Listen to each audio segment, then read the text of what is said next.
They were 5 times more likely to go on assistance programs of the government. So we were taking in the bottom quartile, below the average American. It was illogical.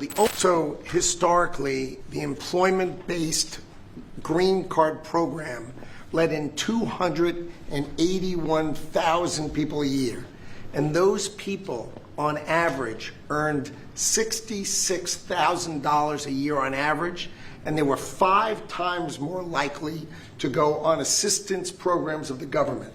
So we were taking in the bottom quartile, below the average American. It was illogical. The only country in the world that was taking in the bottom quartile.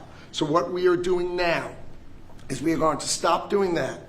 We're going to only take extraordinary people at the very top. Instead of people trying to take the jobs from Americans, they're going to create businesses and create jobs for Americans.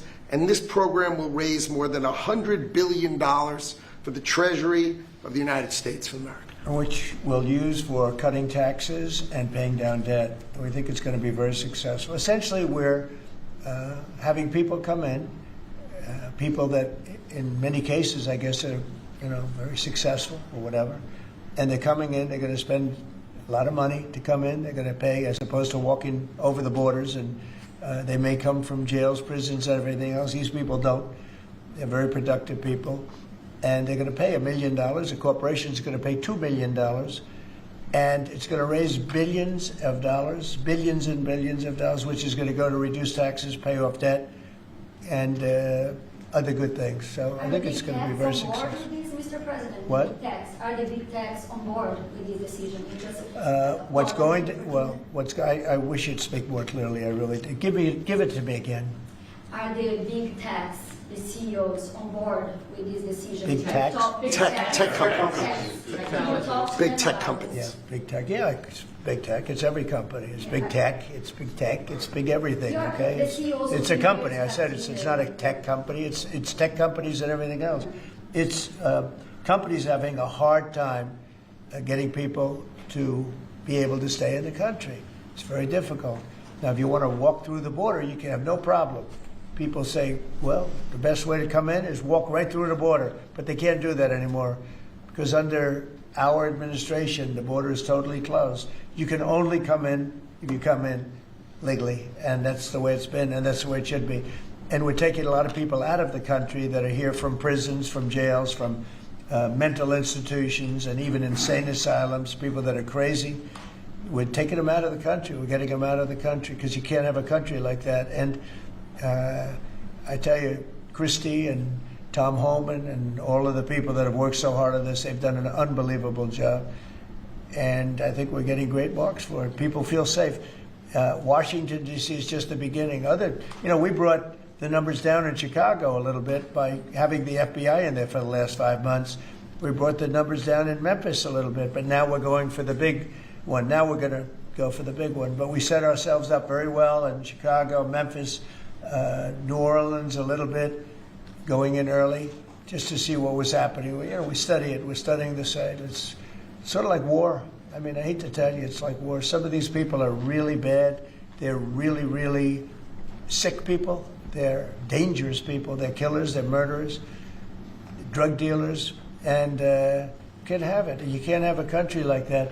It's so beautiful to see at Washington, D.C., that people are walking down the middle of the street, and they're going to restaurants, and you are too. And half of you were mugged. I mean, I don't know if she's here now. I don't see her, but some people were badly mugged that were reporters. 2 of the people right standing in the back of the room were mugged, and not going to have that anymore. And if you look at the crime stats in Washington, D.C., you have a safe place again. They were afraid to go to a restaurant because the restaurant would be held up while they're having dinner.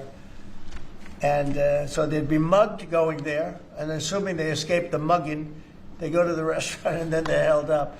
This is how bad it's been. To follow up on the visa question, I think this may be the next thing that you're signing, but for the H-1B visa action that you're doing, that's going to be next. We'll talk about that. You're very close to the technology CEOs. Are they concerned about that? I think they're going to be very happy. Everyone's going to be happy. And we're going to be able to keep people in our country that are going to be very productive people. And in many cases, these companies are going to pay a lot of money for that. And they're very happy about it. Having their heads chopped off and all of the things that took place. You can't forget that. I don't forget that. A lot of people do, but I don't. Yeah, please. Go ahead, please. What goes into retaking Bagram? Does that require boots on the ground? We'll see what happens with Bagram. We're talking to Afghanistan. It should have never been given up. It was the most embarrassing day in the history of our country. There was no reason to give it up. I was leaving Afghanistan. I was leaving. I was the one that got it down to 5,000 soldiers, but we were going to keep Bagram, the air base. I said it yesterday, and we had an incredible trip, as you know, to UK, and I said it during the press conference. It's one of the most powerful runways ever built in terms of weight, length, and load, what it could take, and we just gave it up for nothing. We gave it up for nothing. There was no reason to give it up. We weren't going to leave Bagram. And Joe Biden didn't know what he was doing. We had a man that didn't know what he was doing. We had a man, by the way, that didn't approve. If you take a look at what's happening in Congress, we had a man that signed everything with almost everything with an auto pen. And he didn't tell the people from the auto pen, whoever was using it. The one man that used it predominantly said that Biden only spoke to him twice, and it was only about the weather. Okay, it was about nothing. So those pardons that he gave are illegal. He gave illegal pardons. And that includes the congressman that destroyed and deleted all the information from J6. They deleted everything because it turned out that they were wrong. It turned out that I offered 10,000 National Guard or soldiers, whatever they wanted, and you wouldn't have had a problem. And they turned it down. Nancy Pelosi turned it down, and the mayor of Washington, D.C. turned it down. They deleted everything, and they destroyed it, illegally destroyed it. And Biden gave them a pardon. And Biden gave a lot of other people pardons that, frankly, would be in jail if it wasn't for those pardons. But those pardons now are illegal, according to just about everybody. What was your on Letitia James, are you disappointed that the U.S. Attorney for the Eastern District of Virginia has not prosecuted Letitia James? Do you intend to fire him? Well, we're going to see what happens. I am not following it very closely. It looks to me like she's very guilty of something, but I really don't know. I know that the U.S. Attorney from the Eastern District, or from that district in Virginia, that he was approved by 2 Democrat senators who, in my opinion, are among the worst. And when I learned that 2 senators, Democrats, because as you know, it's very hard with the blue slip, it's very hard for a Republican to get somebody approved if you have 1 senator that's a Democrat because of an old custom. It's not a law, it's a custom. It's a ridiculous custom. But if you have a Democrat senator, you have to get that senator approved. Well, in this case, we had 2.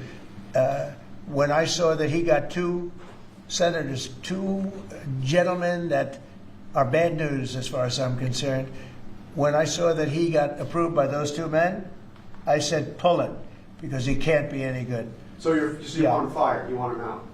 Yeah, I want him out, yeah. When I learned that he was blue-slipped through by 2 Democrat senators in Virginia, people that would never vote for it, that people that haven't voted for us for probably years, okay, probably years. In my opinion, 2 bad guys. You know they are, Warner and Kane. 2 bad guys, bad senators too. They do a terrible job for the people of Virginia. But when I saw that he got approved by these 2 terrible people that haven't voted, they just don't vote no matter what it is, we could give them the greatest deal ever and they still wouldn't vote. And they voted for this guy. And I have other people, judges, and I have U.S. attorneys from other states where I have the same situation, and they can't get approved. So when I learned that they voted for him, I said, I don't really want him. Okay.